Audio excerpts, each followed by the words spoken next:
Oh yeah, let's read it and go on an adventure. Hey friends, welcome to Papa Read This. Today we're going to be reading Paddington in the Garden by Michael Bond, illustrated by R.W. Alley. If you have your own copy of this book, go grab it really quick and we can read along together. Now, let's jump right into this adventure with Paddington.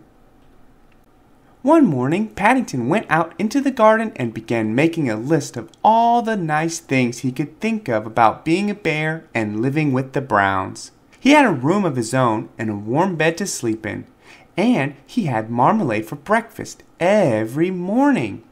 In darkest Peru, he had only been allowed it on Sundays. The list was soon so long he had nearly run out of paper before he realized he had left out one of the nicest things of all.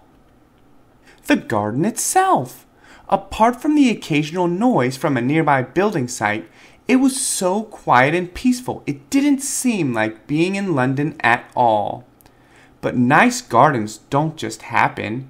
They usually require a lot of hard work, and the one at number 32, Windsor Gardens, was no exception. Mr. Brown had to mow the lawn twice a week, and Mrs. Brown was kept busy weeding the flower beds. There was always something to do. Even Mrs. Bird lent a hand whenever she had a spare moment. It was Mrs. Bird who first suggested giving Jonathan, Judy, and Paddington each a piece of the garden. "It will keep certain bears out of mischief," she said meaningly, "and it will be fun for Jonathan and Judy as well." Mr. Brown agreed it was a very good idea, and he marked out 3 plots at the far end of the lawn. Paddington was most excited. "I don't suppose there are many bears who have their own garden," he exclaimed. Early the next morning, all 3 set to work. Judy decided to make a flower bed, and Jonathan had his eye on some old paving stones. Paddington didn't know what to do. In the past, he had often found that gardening was much harder than it looked, especially when you only had paws. In the end, armed with a jar of Mrs. Bird's homemade marmalade, he borrowed Mr. Brown's wheelbarrow and set off to look for ideas.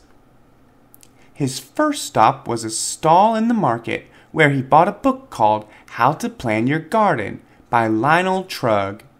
It came complete with a large packet of assorted seeds, and if the picture on the front cover was anything to go by, it was no wonder Mr. Trugg looked happy, for he seemed to do most of his planning while lying in a hammock. By the end of the book, without lifting a finger, he was surrounded by blooms.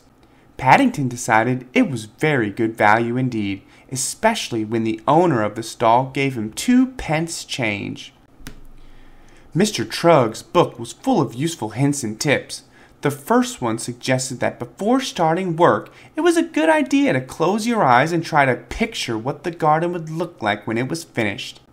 Having walked into a lamppost by mistake, Paddington decided to read another page or 2, and there he found a much better idea. Mr. Trugg advised standing back and looking at the site from a safe distance, preferably somewhere high up. He knew just the spot.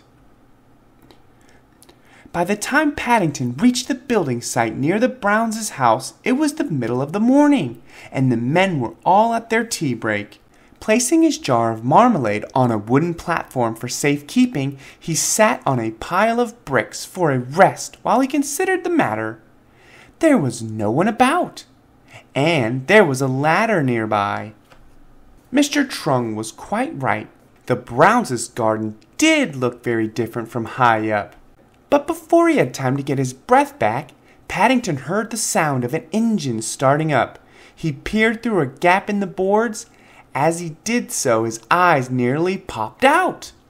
On the ground just below him, a man was emptying a load of concrete on the very spot where he had left his jar of marmalade.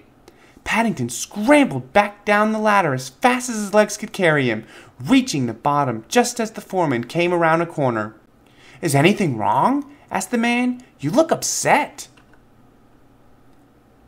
My jaw's been buried, exclaimed Paddington hotly, pointing to the pile of concrete. It had some of Mrs. Bird's best golden chunks in it, too. I won't ask how your jar got there, said the foreman, turning to Paddington as his men set to work clearing the concrete into small piles, or what you were doing up the ladder. I'm glad of that, said Paddington politely, raising his hat. Suddenly, there was a whirring sound from somewhere overhead, and to Paddington's surprise, the platform landed at his feet. My marmalade! He exclaimed thankfully. Your marmalade? Repeated the foreman, staring at the jar. Did you say marmalade? That's right, said Paddington. I put it there ready for my elevensies. It must have been taken up by mistake. Now the top's come off. It was the foreman's turn to look as though he could hardly believe his eyes.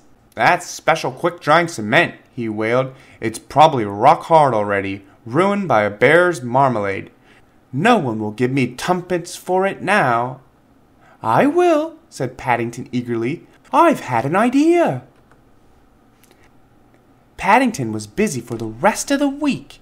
When the builders saw the rock garden he had made, they were most impressed, and the foreman even gave him some plants to finish it off until his seeds started to grow. It's National Garden Day on Saturday, he said. There are some very famous people judging it. I'll spread the word around. You never know your luck.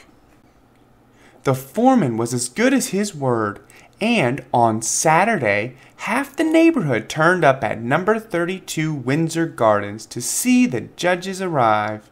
Paddington nearly fell over backwards with surprise when he discovered that no less a person than Mr. Lionel Trugg himself was leading the procession. It's very good of you to get out of your hammock, Mr. Trugg, he exclaimed. Not at all, said Lionel Trugg. My pleasure. I must say, I love your orange stones. Where did you find them? I didn't, said Paddington. I think they found me, thanks to the builders. Congratulations, said Mr. Trugg as he handed Paddington a gold star. It's good to see a young bear taking up gardening. I hope you will be the first of many. Who would have believed it, said Mr. Brown as the last of the crowd departed. You must write and tell Aunt Lucy all about it, said Mrs. Bird. They'll be very excited in the home for retired bears when they hear the news. Paddington thought that was a good idea, but he had something to do first. He wanted to add one more important item to his list of all the nice things there were about being a bear and living with the Browns. Having my own rock garden. Then he signed his name and added his special paw print, just to show it was genuine. And that concludes our delightful day in the garden with Paddington by Michael Bond. What a charming and heartwarming adventure. I hope you had a wonderful time joining me today as we followed Paddington Bear on his gardening escapades. If you enjoyed this endearing tale, please give this video a thumbs up and share it with others who appreciate the lovable antics of Paddington. Through Paddington's curious nature and kind heart, Paddington in the Garden reminds us of the joy of exploring the world around us and the beauty of simple acts of kindness. Before we say goodbye, I want to express my sincere gratitude for your support.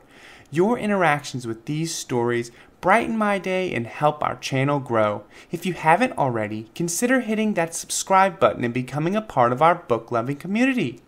By subscribing, you'll never miss any of our upcoming heartwarming readings. If you'd like to add Paddington in the Garden to your own collection, you can find the book through the link in the description below. It's a charming read that celebrates the spirit of adventure and the joy of lending a helping paw. Thank you so much for being a part of our reading journey. Let's continue to explore, discover, and spread kindness, just like Paddington does in all of his charming escapades. Until our next heartwarming adventure, take care and happy reading.